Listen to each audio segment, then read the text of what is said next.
Mike Eller, welcome to the Six Figure Cleaner Podcast, my friend. How you doing today? Good. Thank you, Josh. I appreciate you giving me a call and invite me on your program here. Looking forward to the visit. Yes, sir. So I got to tell a story about you first, man. All right. So I was in Okay. business for a long Oh, time, but not you wouldn't think a long time, but for me it was a long time. And I finally went to it was like, man, 12, 13, 14 years into the industry that I finally went to my like first event for cleaning people. I'd been all the chamber stuff, all that, but I'd never been to any of that stuff. I go to the Elite BSC group with Jordan Tong for the operations workshop a couple years ago. And immediately you start talking, and I'm like, who's this dude here? Like, I like what he said. And then me and Chad had a chance to connect with you and one of your guys uh, outside of the event at the hotel bar and have some discussion and some stories, man. I just knew then I'm like, all right, this is a guy I can learn from. So I'm so excited to have you on the podcast so you can teach a lot of the other people as well. So thanks for joining us, man. Let's dive into some of your story, Mike. So some of the specifics for your company, Populist Cleaning. Just tell us a little bit about Populist, years in business, kind of what revenue count you're at, employee count, things like that, so we can get a feel of what Populist looks like today. sure. So we've been in business since about the mid 80s when my dad and his business partner started the business. I was a teenager at the time and sort of came up in it, just followed him around and did this, did that. And then when I got out of college in the mid 90s, I kind of got in with both feet. I had done some things in the cleaning world while I was in college, kept me going with some pocket money, and then got out of college. I was like, all right, well, I'm pretty good at this. I'll just keep going. I can't imagine working for someone. So I just kept it going. And my dad sort of stepped aside. It was a real small kind of mom and pop operation, and he was having some health issues. So he stepped aside. And then myself and my dad's partner, John, we just kind of kept it going and built it from there. A lot of different phases over the years. And so today, we run on a July 1 fiscal year. So our goal is for this budget year is roughly 7.5 million. And then we're currently at about 160 employees. We're primarily operating in the Southeast Michigan area, which is pretty densely populated, and then into the stretching down into the northern Ohio area as well. All right, so let's talk clients. When you guys started, did you have the exact same strategy as far as the clients that your dad and his partner John were picking up? Are those the same types of clients that you guys are picking up now, or has it changed over the years? It has definitely changed. So when my dad and John started this thing, it was basically feed the family, and they had some church connections. And so they started cleaning a couple of churches. And so that expanded a little bit into maybe 5 or 6 different churches that they were cleaning locally. And then they sort of landed an anchor account at Detroit Metropolitan Airport, and that was responsible. They were responsible for cleaning all of the advertising displays. So as you walk through an airport today and you're looking at like large signage, or you're looking at showcases with different items that are put on display in those cases, or even cars, Ford vehicles, GM vehicles. So all of that existed within the airport, and our job was to keep those things clean, maintained on a daily basis. And so that anchor lasted for quite a while, probably 10 years or so. And that was sort of the thing that fed both families along with a few churches. So today it looks entirely different. We don't clean any churches. You guys lost your religion. No. I'm in Athens, Georgia, man. REM's from here. Every time I hear somebody talking about church cleans and they got out of it, I'm like, you're in the corner, losing your religion, dude. Yeah, exactly. But as you know, when you go into church, you clean churches, you're answering to a committee, and you're answering to hundreds of parishioners. So you have lots of bosses, and so that can become problematic after a while.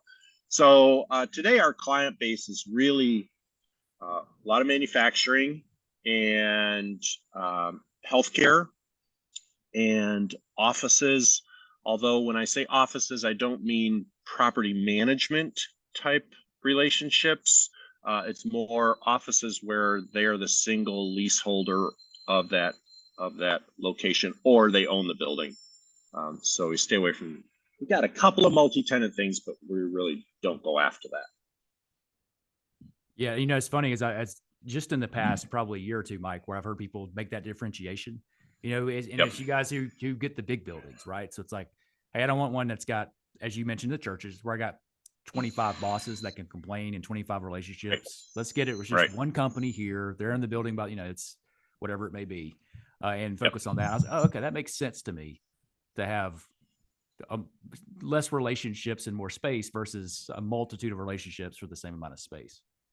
Right. Right. And sometimes you end up with one customer and they've got a couple of different locations and you've got a different relationship at each location, which that's okay because we kind of count that as two or three different customers if we've got different relationships, which is fine. But try to stay away from a situation where we've got 2, 3, 4 different people that we answer to at a particular site. It gets cloudy and murky. So, and as far as the size of these buildings, Mike, obviously I know churches, but when you're looking at manufacturing, healthcare, these single tenant offices, what is the size? Like, what's the smallest building you guys would target, and what's the biggest that you would take?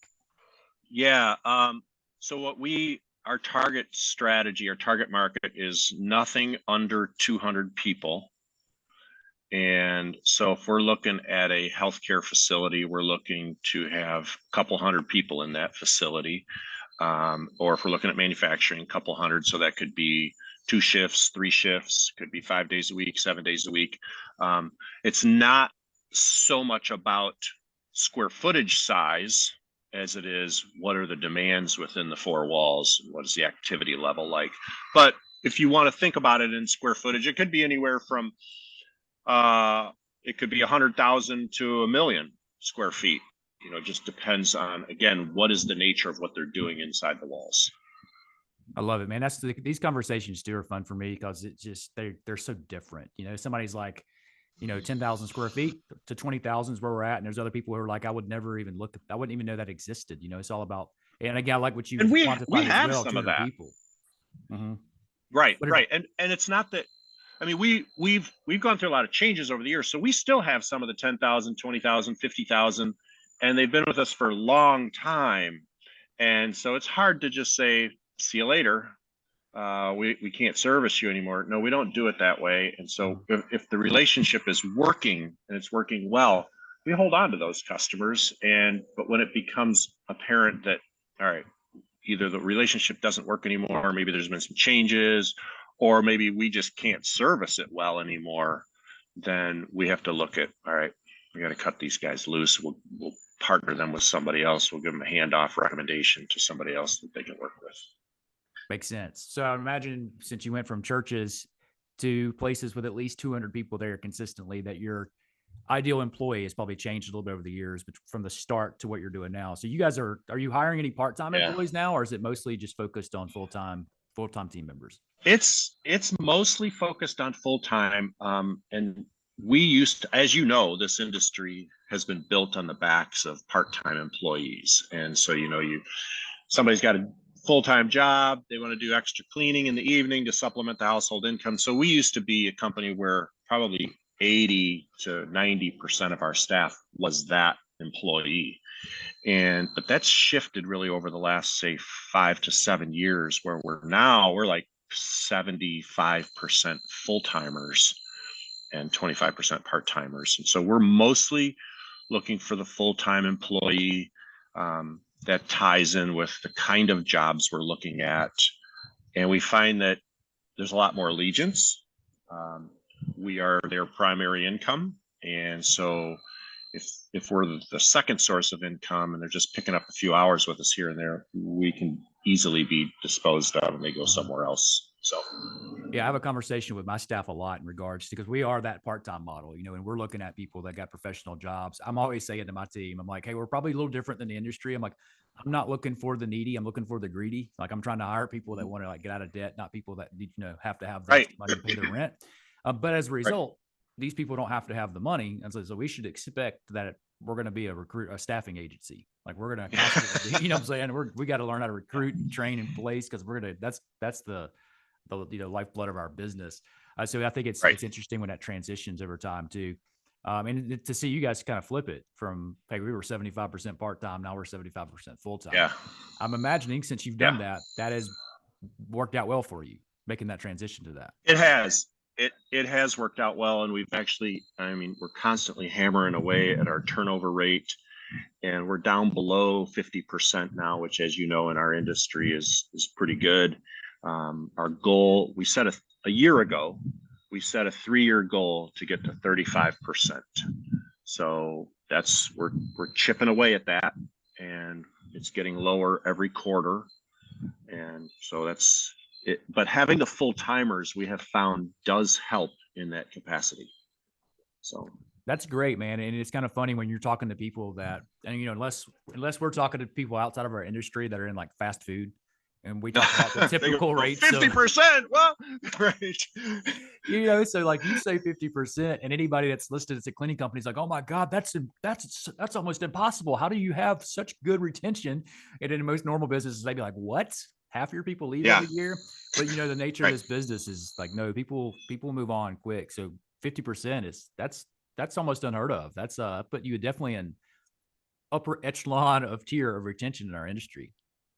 Yeah, but we know that it's going to become more and more challenging to keep those numbers, because as you're growing, you know, there's growing pains, and you can take your eye off the ball and pay attention to something else. But we've got to really be on top of our game in terms of recruiting. Who are we getting? How are we vetting them? When we hire them, how are we supporting them? Keep, you know, just making sure that we keep them on. So what's y'all's number one tip, or what tool or tactic are you using to grow your workforce? Are y'all focused more on like job ads, or focused on getting referrals from existing team members? What's been the number one thing that you've done to grow your team member or employee base? So I would say that the absolute number one thing that we have done is a few years ago, we changed our marketing strategy from 70% external to 70% internal. And what we did was we said, all right, let's find who are the best 5 employees that we have, and what are the attributes about them that make them the best 5 that we have. And then we went, you know, we literally spent more time and effort and money working on this internally. And we thought, all right, what do we have to do to get more like those 5? And so there's a filter, and it creates a bar of comparison to those 5. You know, all these candidates come along. Do they meet the bar? No, they don't. So we just filter through them. And then when we find the ones we do, then we have a whole process of, all right, let's weed them out over a course of the interviewing process or the application process. And then, you know, those that do get hired, now we jump into a process whereby we're engaged with them, we're supporting them, not only at work, but outside of work, where they, and, you know, it's a fine line. You don't want to step into an area that's really none of your business, but being there for people that need support. We have an employee assistance fund. That's just one of the things, but constantly, you know, recognizing birthdays, recognizing work anniversaries, shout outs to people that are going above and beyond with core values. So there's all sorts of things that you can do regarding employee culture. And we hired a full-time person that sits in that box, in that seat. His job is recruitment and culture engagement. So those are the things, but having a plan and not just willy-nilly, we got to hire people, because I did that for a long time too. So those are the things that have really mattered most over the last couple of years. It's so funny because what you just said makes so much sense. Like, hey, we study our top performers and figure out what they have in common, and then we find ways to look for that in people that we're trying to recruit. But like almost none of us do it, you know, because we're so busy putting out fires of like operational issues, like, oh, so and so client's complaining, or we got to replace such and such, and it's like, man, if you can find out what's the ideal team member look like, and then figure out, all right, well, let's look for those qualities in the interview process. And we do that I say we in the industry, we do that regarding customer base. We say, who Yes. are our best customers? And we want to go get others like that. Well, we thought a few years ago, we went, well, wait a minute. Who are our best employees? And how do we go Yeah. get more of them?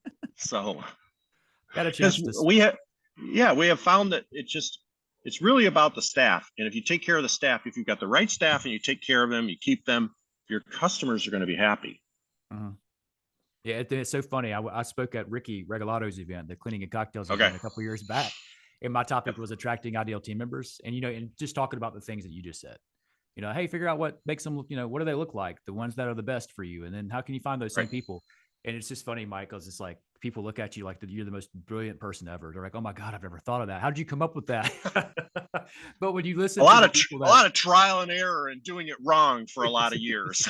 yeah, I'll say I screwed it up a long time. I'm really stupid. Yeah. But when you listen to the other people that have had success in the industry, like they tend to talk about those same types of things. I'm saying, yeah, we try to find out what was the ideal, who was the ideal fit for our company, and then how can we get more of those people. So it makes sense, but we do overlook it a lot. So you told us a little bit about the startup for your company and your dad starting that. Now, are you and your dad's partner, or the guy he started with, are you all still partners in the business now?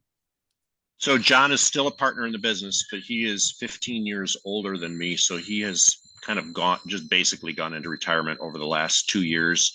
But, he and I meet a couple times a month and I just keep him in the loop of what's going on. But he's definitely still, he's still 50% partner. He's just not active day to day. That sounds just like me and Chad, man. So, Chad is not, I'm like, hey man, by the way, the name of our company is Athens Cleaning Company. I'm not sure if you forgot that, or because he doesn't have to be that active. And we found that worked really well for us, but he brought some skill sets to the table that's helped us out dramatically that don't require, day-to-day engagement. And then I do better on the day-to-day engagement piece. So it's been great for us. So coming into the company, you mentioned this earlier. You came into your dad and John's company and you're like, I'm assuming you chose, okay, I can handle these guys being my bosses more so than just going finding, some random person that's going for me. But tell us a little bit about your story as far as in growing within the company. And then how long did it take you to kind of grow into ownership and then also grow into, again, the nature of this conversation is people making six figures as personal profit or personal benefit in the company. How long did it take you working within the company to get to that kind of point where you're the owner benefit or the benefit you were having within the company was earning you six figures? And again, that might not have been on your tax return, but if you're paying your cell phone and your car and things like that through it. So in the early years, I mean, I cut my floor in, or cut my teeth in floor care. So stripping and waxing, things of that nature, carpet cleaning. That was big back, 30 years ago. And so I had a big chain of hair salons and was buffing, cleaning those every week, stripping and waxing every quarter. And then the industry started to change a little bit. Other types of flooring came out, ceramic tile, vinyl stuff, plank started coming out. And so I sort of sold that off, got out of that, transitioned more into the day-to-day, 5-day a week office building kind of cleaning. And that's sort of where that field is sort of where we've stayed with manufacturing and such since then. I would say that this is where it gets a little foggy for me in terms of transitioning to six figure. Well, I would have to say that probably happened in the early to mid 2000s. I'm 56, so maybe that happened when I was 40-ish, and could have been a little bit earlier than that. But there's a lot of things that happen along the way in business ownership. So we bought a building in 2000, and we had been renting in a few different spots. And so as you do things like that, you start to figure out other ways to capitalize on tax advantages, tax benefits. So now we own a building. Let's set up an LLC. Let's have the business pay the LLC rent. So there's a lot of different things that can be done. And honestly, the focus of salary or income sort of, it's not really a focus. As much as just shaping the business the way you want it to be and strategically positioning ownership and how we're doing things. And, we pay ourselves. John and I have always paid ourselves as little as possible because Yeah. I don't want to pay as much tax as possible. And then, we divert that through rent into the LLC. And so there, as you know, there are a variety of ways you can do things. So just make sure you've got a good accountant and a good attorney. So, but I would say, the 6-figure deal, probably when I was right around 40 or so. And some years are better than others. We'll take a payout at the end of the fiscal year. Sometimes we'll loan it back to the business as to not deplete cash flow because we're a C corporation. Okay. So for us, that works well.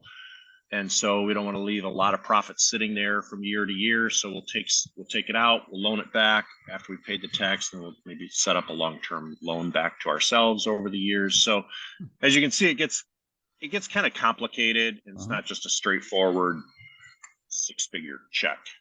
Yeah, no, all right. So I love that answer, Mike, because again, the nature of it is when we're getting started building our companies and building our income, we are most of us are more geared toward like how much money can I pull from this business on the short term, right?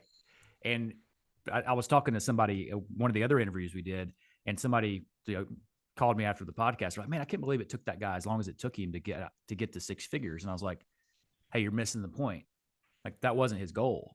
Like his goal was to build a big business, right? And so he just is dumping money back, hiring people, this and that, So it's like we're all different. One of us may want to have a $10 million company. One of us maybe just want to make 150 grand a year and like hold it there forever mentally. It's like those two things look different. Like that person that's going for 10 million, he may be making a little bit much money. I think a great example of this is John Disselkamp, who you and I both know. Like that guy from early on has been geared toward like, I'm going to build an awesome company. And he wasn't worried about, he's hiring people and paying them more than he was paying himself.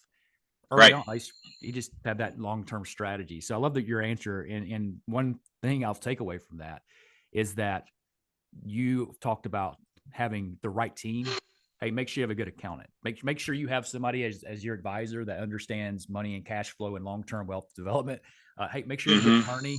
Like have these people on your team to help you navigate. Don't try to just, willy-nilly be the guy all on your own. I'm always trying to get to where I'm the dumbest person in the room. I'm like, hey, if I can build enough influence and success to be the dumbest guy in the room, then I'm probably going to win at this thing. So I love that answer. Yeah, I would say just to drill into one of those points. I think one of the critical times for us was to find the right CPA.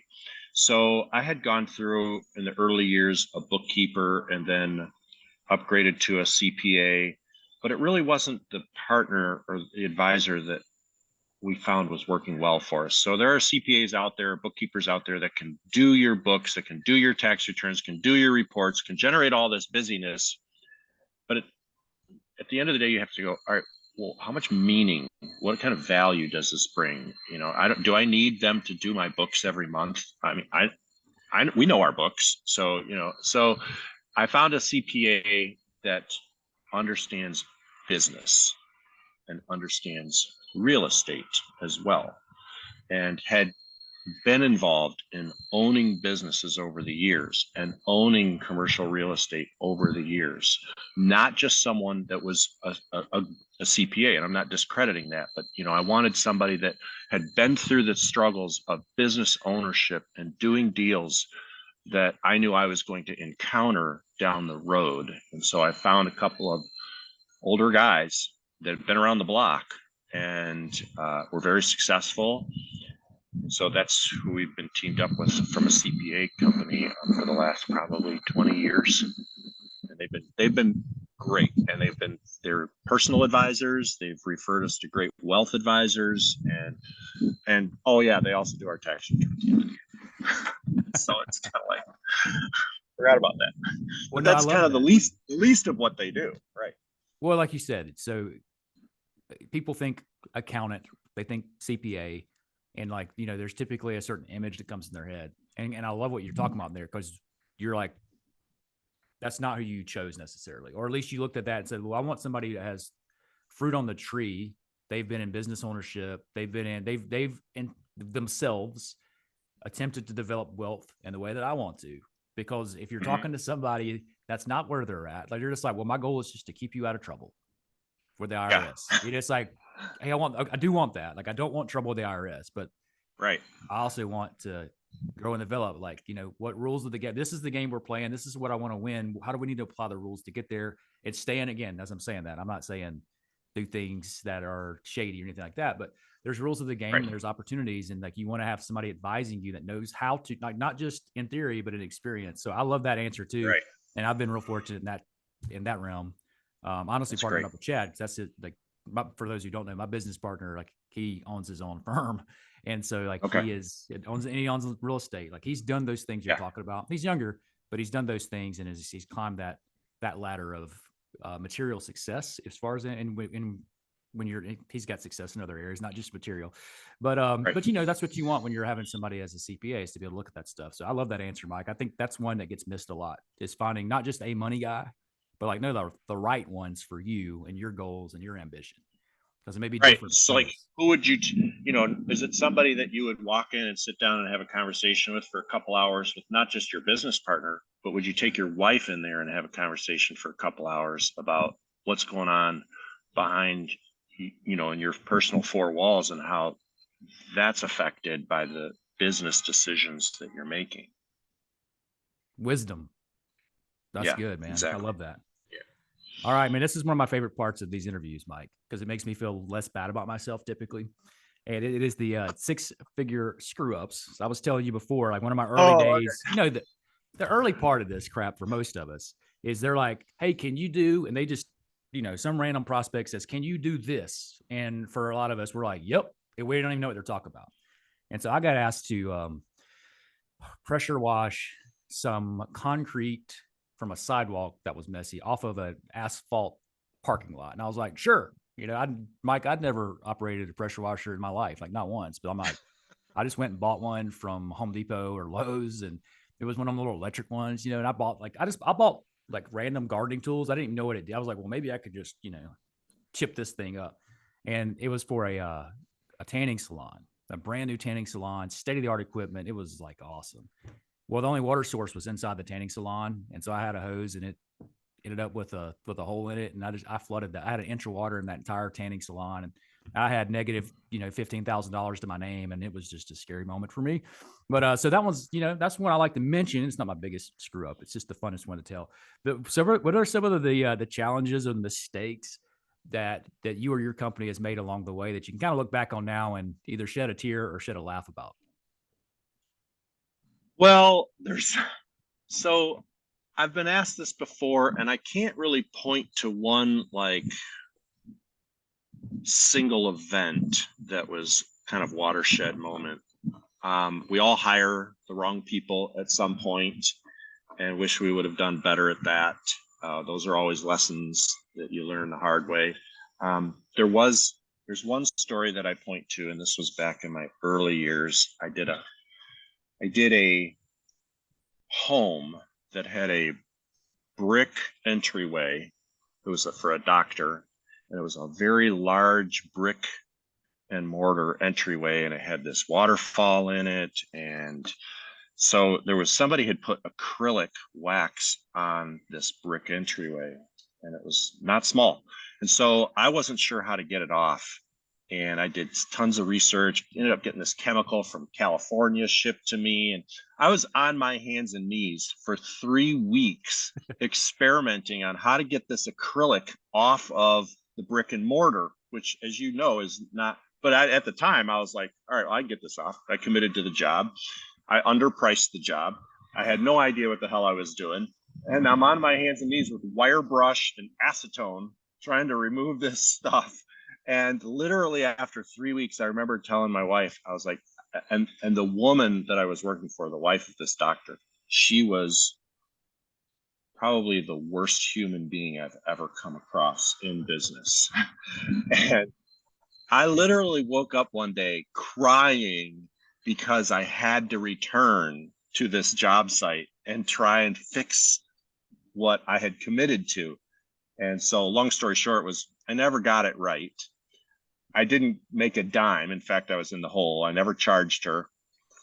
So I don't know why that job sticks with me, but from a pain perspective, both physically and the mental anguish I went through on that job. It just sticks with me. And it was probably over 20, 25 years ago. But Those so are my other, favorite though.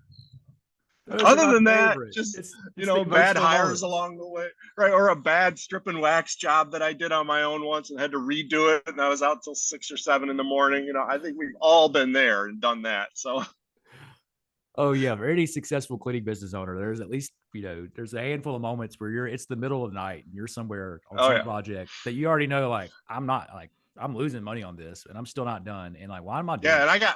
and these people are coming in 30 Yeah, minutes. I got to figure out a way to get out of the way. like what is wrong? Like where did I go wrong in my life? You start getting Right. really existential. The crisis becomes real in those moments. It's like, hey man, you need a That's right. snooze and a nap, dude. That's what you need. But right now, you feel like you need a rope. That's right. You feel like you're like ready to end it all. Oh man, I Yes. love that. I've had those same moments, man. But when as your career goes on, too, somebody asks you to do one of those jobs you're not sure about now. You're like, nope. No, it's the Oh, automatic no's now, but in the beginning, you're like, yeah, I'll figure it out. no, and that's the strange thing is how the people in our organization, again, we're pretty clear on our target.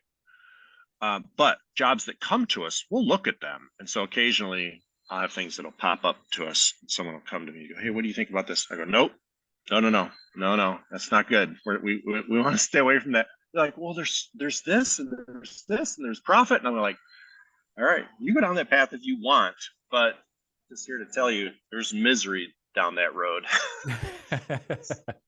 You're like, I can tell you what you're going to find on the other end of that Right. rainbow. It's not a pot of gold. That's right. Oh man, I love it. All right, this is also one of my favorite parts too. I think that the screw ups is my favorite part, Mike. But I think for our Mhm. listener, these next two questions are really where this is the reason why they're listening to this. So this one is six-figure secrets. So it's what lessons have you learned along the way that's helped you helped you grow your company, get the six figures in personal income through your business, and that you could share with the listener that they could start leaning toward taking action on. So what are some of the secrets to your success in this industry? So I will point to EOS, and Hmm. I see you have the traction book on your shelf behind Yeah. you there. Um, we started EOS almost 7 years ago, and that is probably the single most impactful thing. I mean, there's a lot of different things that happen over the course of business years that we could say, oh yeah, that was a game changer, or that was a game changer. But the adopting the EOS framework for us um, was probably the single most important thing we could do. And it forces you to get away from flying by the seat of your pants, which we all do at some point, and makes you go, all right, what does this look like 10 years from now, or 3 years from now, or a year from now, or 90 days from now? And it provides some guidance and some direction. If I had to do this all over again, if I had to start all over again and rewind the clock, it would be to have a plan like this in place as to how I want it to look at the end. But, when I was 25, I wasn't looking at how do I want this to look at the end. I was looking at, all right, how do I get to next week? Yes. So, Yeah, I mean, I agree with you on that. It's funny. Used to post a lot more of this, but like content on social media, to just be like random videos, 60 seconds long, where I was just talking about some specific thing I'd read or whatever it may be. And so I look back on like Facebook, and it's like, hey, memories from this day. And today on the way over here, the one that I was doing was from 7 Habits of Highly Effective People. Habit 2 is begin with the end in mind. And mm-hmm. man, the traction book and the EOS system, like it forces you to do that. Like, what's this going to look like in 10 years? And those are hard Right. questions. It's like, I don't freaking know, man. I don't know. But giving you a framework for those questions and then backing it up 3 years, 1 year, 90 days. And Yep. I'm with you. That was a game changer for us too when we started adapting that EOS strategy and trying, Yep. and we run on that now. Every Tuesday we have our level 10 meeting, and it's Good. been phenomenal for us. Yeah, we're doing really well with it. We have a series of level 10 meetings. I will say, I'm guessing maybe as many as 10 at this point, and so we're actively pushing it out Mhm. And I believe our integrator, her goal is to have level 10 meetings throughout the entire organization at all levels by the end of this fiscal year. So That's awesome. And, that's, hey, and kudos to you for making that hire and meeting her at the recent Elite BSC oh yeah. So workshop. you met Ashley. Yeah. Yeah. Yeah, man, dude. She's like, she number one, super sharp, right? But then she's like Yeah. a She is. evangelist for EOS, and of course we've Yeah. used it. But she's like, hey, have you taken this assessment? I'm like, no. She's like, I'm sending it to you right now. So I Yeah. just took an assessment. That your integrator is forcing me to take. It was awesome though. But and then meeting She's her, good at that. dude, she's got passion, and I love it. And so but it says a lot about the culture you've created at Populist, and in your leadership that you can attract strong leaders to your team like that. And then meeting, I can't think of the guy, your operations guy. Steve Hamill. Oh man, what a Yeah. great guy! Steve So Hamill. Yeah. I think I met him Yeah. 2 or 3 years ago, when he was like 2 or 3 weeks into working for you guys, I believe.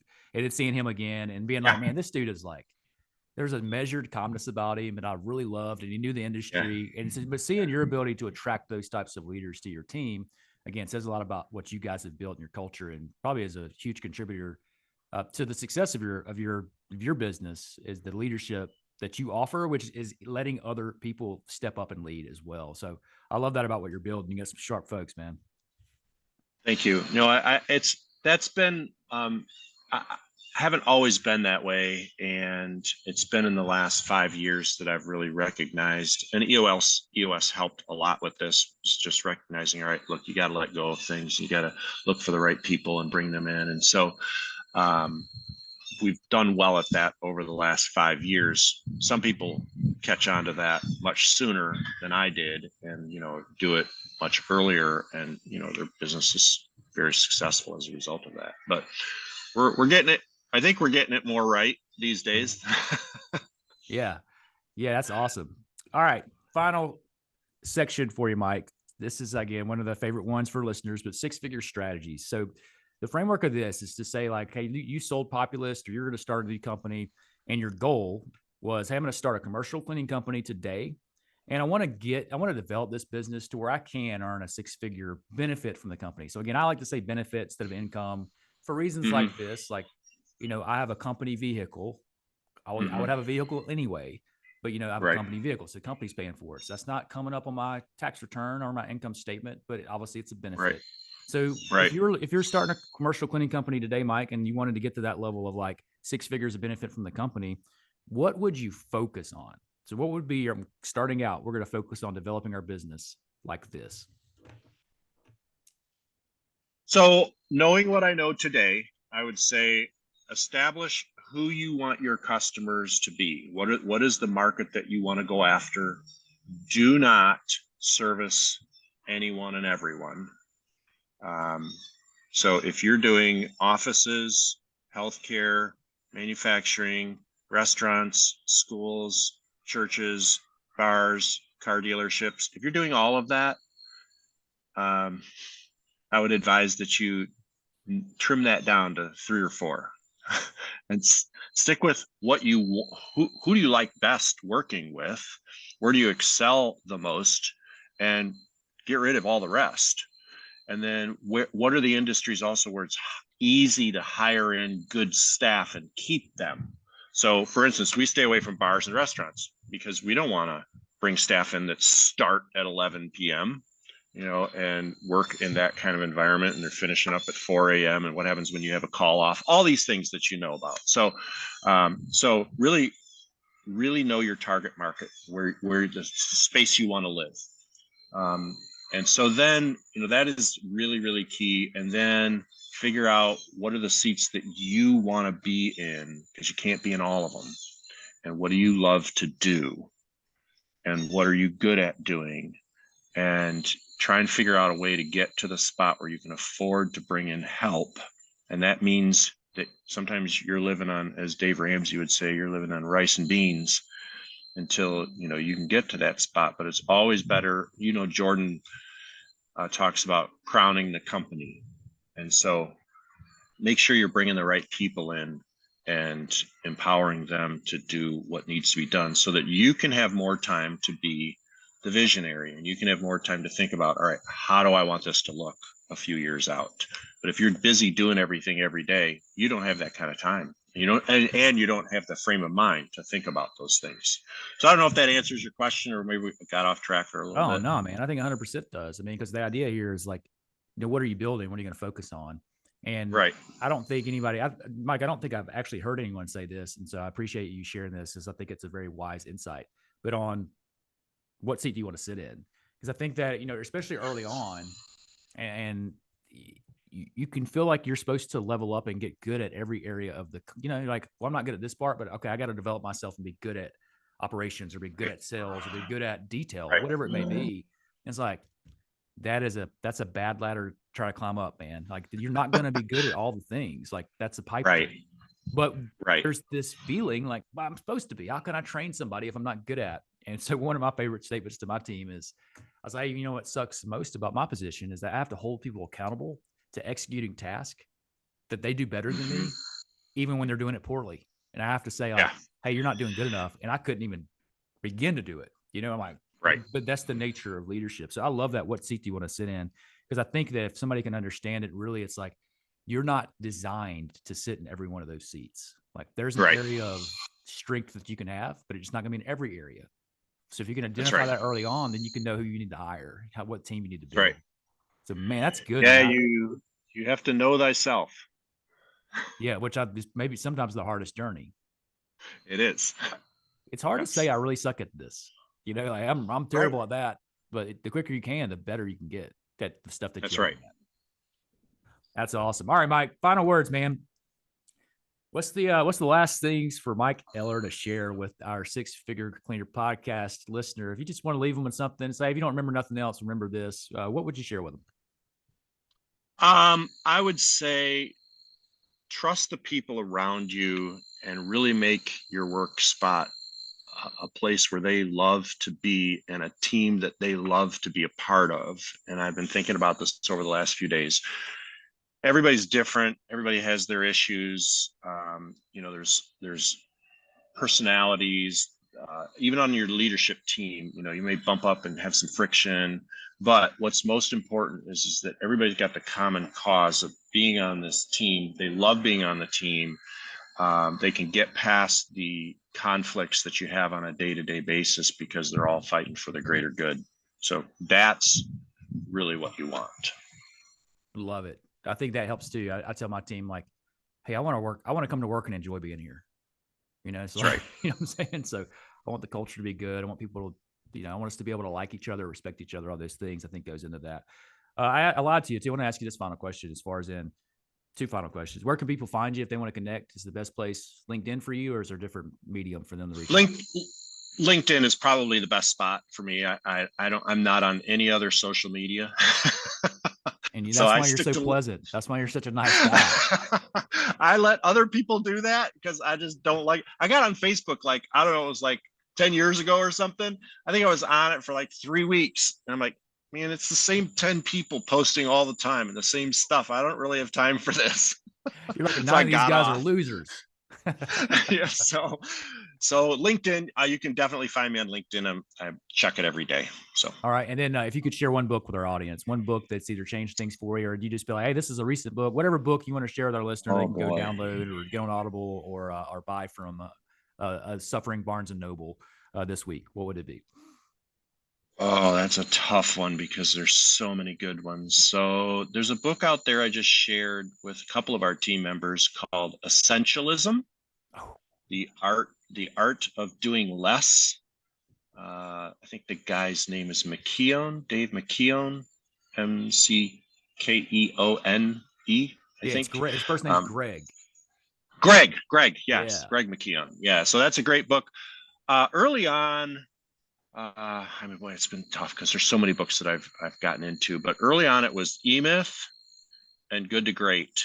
Those were the two books that I went back to numerous times and thought, all right, if I combine those two, the thoughts or sort of the strategies in those two books, E-Myth being the repeatable franchisee type of business, not that you have to franchise, but it's just like a repeatable model. that Michael Gerber talks about in E-Myth. And then in Jim Collins' Good to Great, it's really about people and right people on the bus, right people in the right seats, which EOS is drawn from a lot from those two books. But those two were very influential in business operations.